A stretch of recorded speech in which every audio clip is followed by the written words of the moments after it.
दोस्तों, राम ज्ञान चैनल में एक बार फिर आपका स्वागत है। आज हम और कई सवाल और जवाब लेके आए हैं जो आपको सीखने में मददरूप होंगे। तो चलो दोस्तों, अभी से शुरू कर देते हैं उन 4 सवालों के जवाब जिसको आपको जानना बहुत ही जरूरी है। पहला सवाल है, इंसान ईश्वर पर भरोसा क्यों नहीं करता? क्योंकि इंसान जो देखता है, छूता है, गिनता है, उसी पर जल्दी भरोसा करता है। ईश्वर अदृश्य है, वे दिखाई नहीं देते, इसलिए मन कहता है ये तो केवल विश्वास की बात है। इंसान अनुभव से भरोसा करता है और अनुभव तभी आता है जब निष्काम भाव से कार्य करे और फल ईश्वर को दे दे। उदाहरण से समझिए, जैसे बच्चा जब छोटा होता है तो हर चीज़ को छूकर देखना चाहता है। अगर आग दिखाई दे तो छूकर ही मानेगा कि ये जलाती है। वैसे ही इंसान ईश्वर को भी अनुभव किए बिना नहीं मानता। दूसरा सवाल था, पूजा करता है फिर भी फल ईश्वर को क्यों नहीं देता? क्योंकि पूजा अक्सर सकाम भाव से होती है, मतलब बदले में कुछ पाने के लिए। इंसान सोचता है मैंने पूजा की, अब फल मेरा हक है।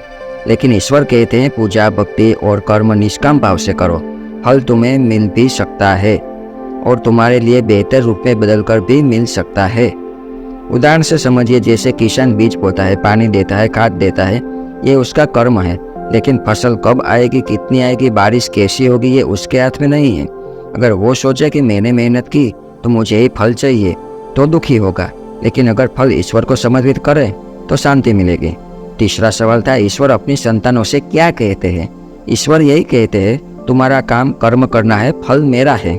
मैं पिता हूँ, माता हूँ, तुम्हारे लिए सबसे अच्छा क्या है मैं जानता हूँ। अगर तुम फल मुझे दे दोगे तो तुम्हें चिंता नहीं करनी पड़ेगी। उदाहरण से समझिए, जैसे बच्चा अपनी कमाई माँ बाप को देता है, माँ बाप उसे संभालते हैं, सुरक्षित रखते हैं और फिर जरूरत पड़ने पर बच्चे को ही लौटा देते हैं। उसी तरह ईश्वर कहते हैं मेरे पास फल रखो, चिंता मत करो। चौथा सवाल था, इंसान पैसे पर विश्वास करता है, ईश्वर पर नहीं, क्यों? क्योंकि पैसा तुरंत नजर आता है और ईश्वर का फल देर से और अलग रूप में आता है।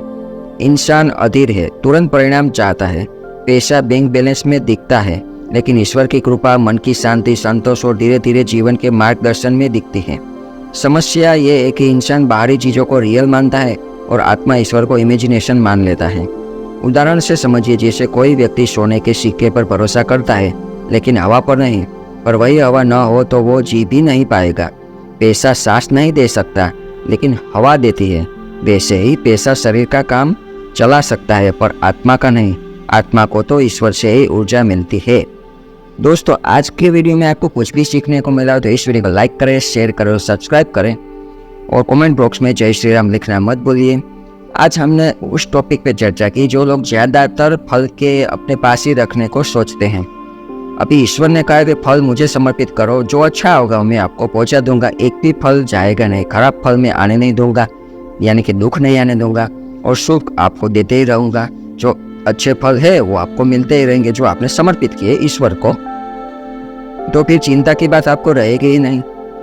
लेकिन इंसान ये नहीं करता, सुख भी लेना है और दुख तो नहीं चाहिए, फिर भी आता है क्योंकि फल उसने अपने पास रखे हैं।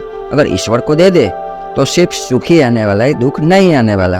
अगर इंसान को सिर्फ सुख चाहिए तो फल ईश्वर को देना जरूरी है। अगर दुख चाहिए और सुख दोनों चाहिए तो फल अपने पास रखे, फिर उसमें ईश्वर कुछ नहीं कर सकते। तो बस आज के वीडियो में यही सीखना था। ये टाइमलेस वीडियो है, ये वीडियो चलता रहेगा जब तक आप सीखेंगे नहीं। जब तक आप सीखेंगे नहीं तब तक ये वीडियो आपके पास आएगा। तो आप सीखिए, इसको शेयर कीजिए और लोगों को भी सिखाइए। लोगों को सिखाने से या शेयर करने से ईश्वर के कार्य में ही आपने हाथ बढ़ाया है, यही कहा जाता है और यही रियल है।